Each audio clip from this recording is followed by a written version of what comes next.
Parce que abandonner Ousmane Sonko, c'est sacrifier notre lutte que nous avons menée. Il n'est pas le seul à l'avoir menée. Nous l'avons tous menée, cette lutte.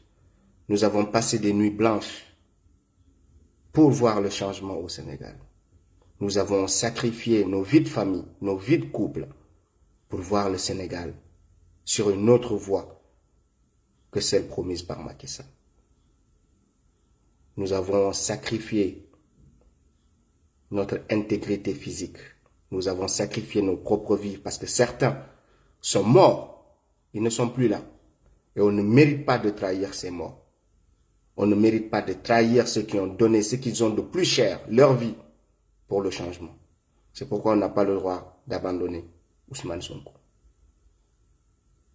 Oui, il est prêt aussi à sacrifier sa vie pour ce projet de société qu'il porte, pour ce programme de rupture qu'il porte pour le Sénégal, pour le changement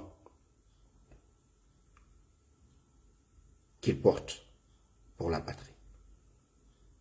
Donc continuons la résistance. À notre armée, dite armée républicaine, nous lançons ce message à votre endroit. Sachez faire la part des choses. Macky Sall n'est pas le Sénégal. Après Macky Sall, le Sénégal doit demeurer uni et indivisible. L'homme qui fragilise l'unité nationale, la cohésion sociale, la paix, l'union entre tous les dignes fils de cette patrie, cet homme s'appelle Macky Sall. Il vous fait croire qu'il est l'homme qui vous proposera toujours mieux, qu'après Macky Sall, vous serez des vulgaires mendiants. Cela est totalement faux. Vous êtes en mission pour le peuple. Vous n'êtes pas en mission pour Macky Sall. Souvenez-vous du pourquoi vous êtes une armée nationale. Parce que quand le peuple est opprimé, c'est vous, il est de votre ressort à vous militaires, à vous soldats, de défendre la patrie quand la patrie est en péril. Il est de votre devoir, pas du devoir des civils, de donner leur vie pour sauver la patrie. C'est de votre ressort. Cela vous incombe. On nous tue, on ne nous déshonore pas. Soyez dignes de ce serment. Ne rompez pas ce serment qui vous lie avec la patrie, qui vous lie avec le peuple. Le peuple est tué et déshonoré. L'armée aussi est déshonorée quand le peuple est déshonoré. Défendez le peuple. Vous n'avez pas une occasion plus juste que l'occasion qui se présente à vous aujourd'hui pour redresser la barre, replacer notre pays sur une voie prometteuse du changement véritable. Vous en avez l'occasion. Le peuple attend cela de vous. Le peuple a espoir que vous interviendrez au bon moment. Nous avons maintenu le cap pendant une semaine. Des jeunes manifestants se sont fait tirer à bout portant à Ziguinchor. Cela ne les a pas découragés. Sont-ils plus courageux que notre armée nationale? Sont-ils plus patriotes que l'armée républicaine? Comprennent-ils mieux les enjeux que cette armée nationale? On sait que le Sénégal est miné. Depuis des années, nous le savons, que la communication est gérée par des armées présentes sur notre sol. Que vous avez des difficultés de vous organiser, on le comprend. On sait que la France-Afrique a implanté ses racines au Sénégal avant de s'implanter dans le reste des autres pays. Mais cela ne rend pas impossible la mission. Cela ne doit pas vous décourager. Vous devez vous organiser. Vous devez trouver des stratégies pour vous parler, vous qui êtes des patriotes, parce que vous êtes nombreux, vous êtes majoritaires au sein de l'armée. Parlez-vous, organisez-vous et frappez pour sauver la patrie. Cela est de votre devoir. Et ce n'est pas au peuple de vous rappeler votre devoir.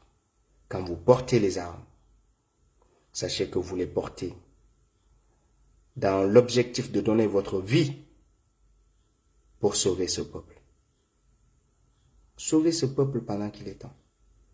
Le Niger ne doit pas être plus digne que vous. Le Mali ne doit pas être plus digne que vous. Le Burkina ne doit pas être plus digne que vous. La République de Guinée ne doit pas être plus digne que vous. On ne doit pas être la risée du continent africain. Pendant que tout le monde se bat. Quand on parle de l'armée sénégalaise, on parle de danseurs. de Mbalakh, on parle de chanteurs de Hassida, on parle de tout, sauf des gens qui sont prêts à verser leur sang pour préserver le sang du peuple.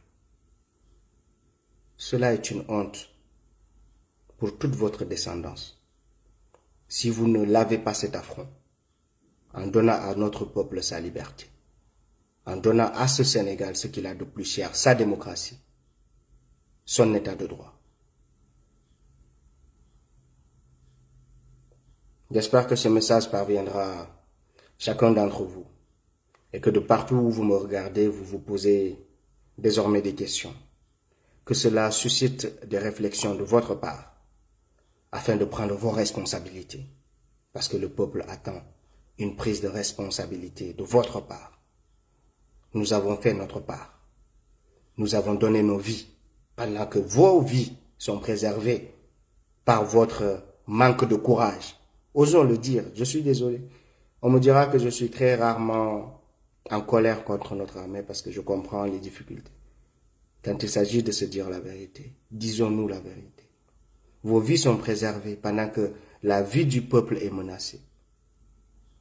N'avez-vous pas honte que ce soit le peuple qui soit exposé à votre place? Vous qui êtes des hommes en armes, qui avez le devoir de défendre le peuple avec vos armes, vous laissez des mercenaires et des milices tuer le peuple pendant que honteusement vous gardez vos armes dans des coffrets.